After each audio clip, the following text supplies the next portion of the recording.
And we welcome you back to the Big D on the island of Nicollet here in Minneapolis. It's the nightcap of our doubleheader between De La Salle and Minnehaha Academy. I'm Mike Peden, still here, and Sam Wanger will get his first crack at broadcasting. We'll see if it's his last. Pretty excited, Mike. We have a packed house here at De La Salle. Excited to get going here as the players are walking out onto the court into the huddle.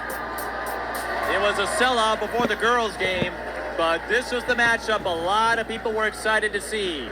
Minnehaha Academy, the two-time defending state champions in Class 2A, and De La Salle reached the semifinals last year, and before that went on an unprecedented run. 6 straight state championships in Class 3A, a record. Yeah, De La Salle, they're really a name for basketball here in Minneapolis, Twin Cities area.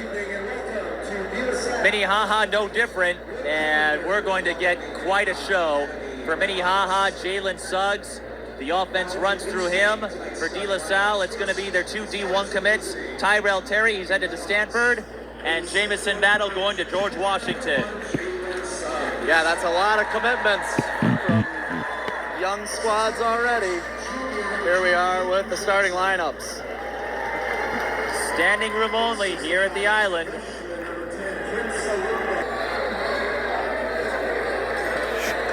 Couldn't take advantage of the mismatch down low. Terry to Travis. Rick. Jalen Suggs came on the scene as an 8th grader. He's got a younger sister who we'll see in the girls team perhaps next season. Exciting. Looking forward to it. Well, in the Suggs line, so much talent, no matter the sport. As he knocks one down. Couldn't take advantage of the switch. And with Holmgren's reach at 7 feet tall, you've got to really work to get around him. That's true, but he wanted to beat him to the rim, the big guy. Jalen Suggs can't get around Travis. Look out. Jamison Battle. These two are no strangers to it. We mentioned De La Salle. They played. So we see him wear an NBA uniform in a couple of years. Battle for 3. Another one. Oh, and he's excited. And De La Salle back out the other way. Given scoring on the other end, as we noted before. When you score in transition, you got to be mindful that the other team may be in position to do the same. And it's been Cameron Givens on that punch back for De La Salle a couple of the times now. He's really getting out there ahead. Quick guard with a nice touch around the hoop.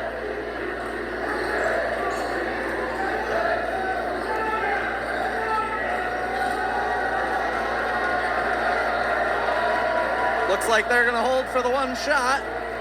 There's the 5-second call. And Suggs waiting until the last possible moment. Jamison, now is the time to get in his face. Force that 5-second count. Make him move. Don't give him a last shot so easy. 3 on the way. No good. And Tyrell Terry strip. 42-38. That wouldn't have counted. What a first half. Yeah, thrilling. Maybe not the greatest shot, maybe not the greatest look to end it from Jalen, but overall, yeah, both teams getting to the free throw line, getting to the rim. Very exciting. Well, we have plenty of good moments to salivate in this one, and I can't wait to see what moments we'll have in our second game, or our second half, I should say, of our second game. High school boys basketball, 42-38 is our halftime score. Join us for the second half. Faster. Thanks. I'll be putting out a fire with my friends. Get fired. I'll be pushing on the throttle and we're off. Titania. I'll be making you some medicine. I'll be caring for some trees. I'll be helping out my patients. Kaina. I'll be running through a crime scene in the town. I'll be acting in a drama. I'll be playing in a laughter I can be. It's where kids do big things. Kids on in Manila. Get ready for a better world. And as promised, we have Nerje Weems and Mary Claire Francois. Nora ran off. I guess 25 points is a little too much to handle, isn't it, Mary? Oh, yeah.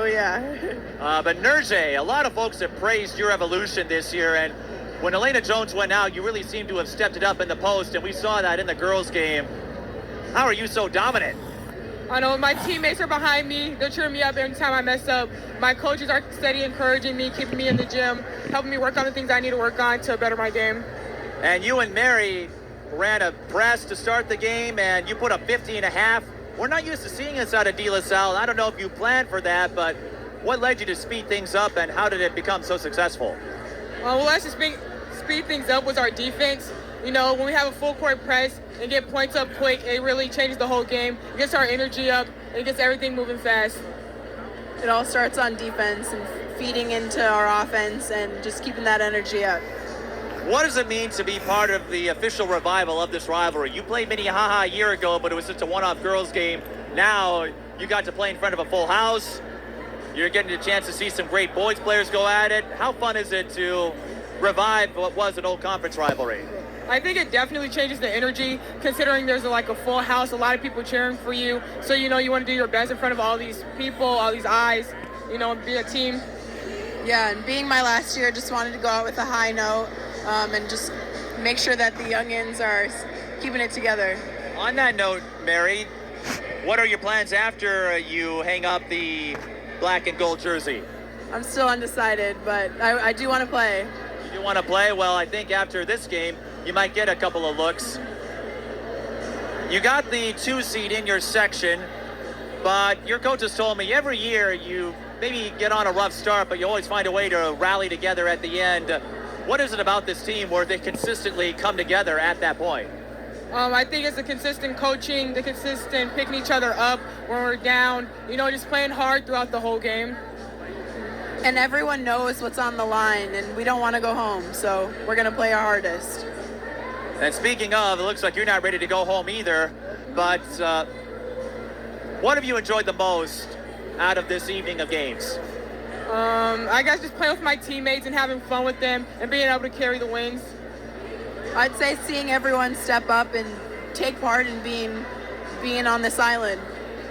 Now, you've got a lot of pieces coming back, but Mary, what are you going to miss most about playing prep basketball here?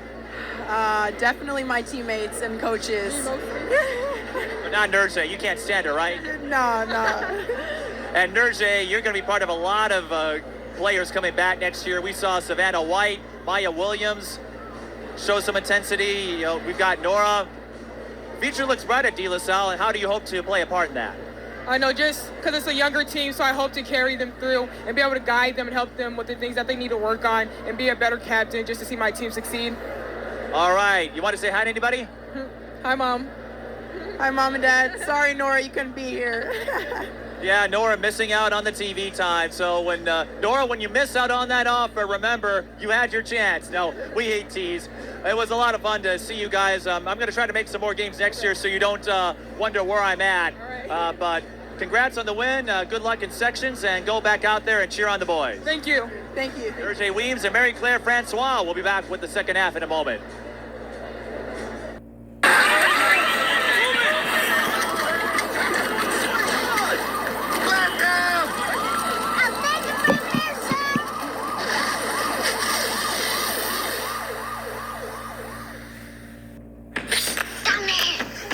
You better follow me. Welcome to Kinsania, an indoor city just for us. Where you choose a job.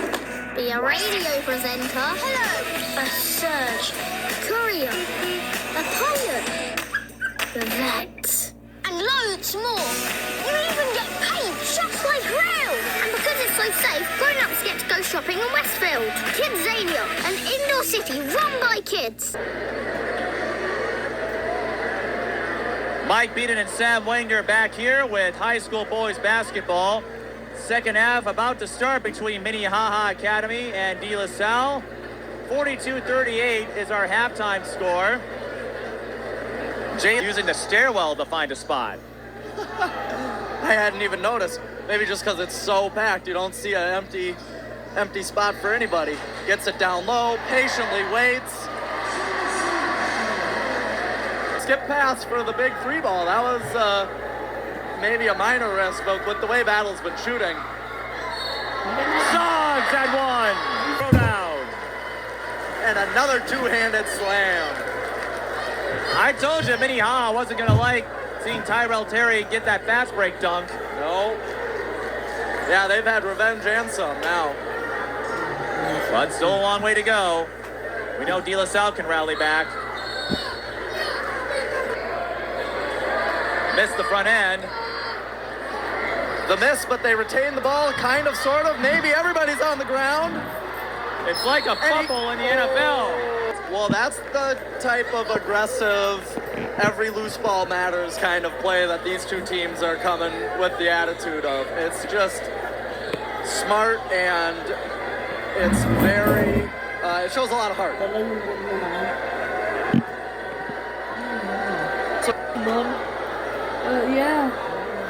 Shovel Suggs pass does underneath. find him, but in traffic.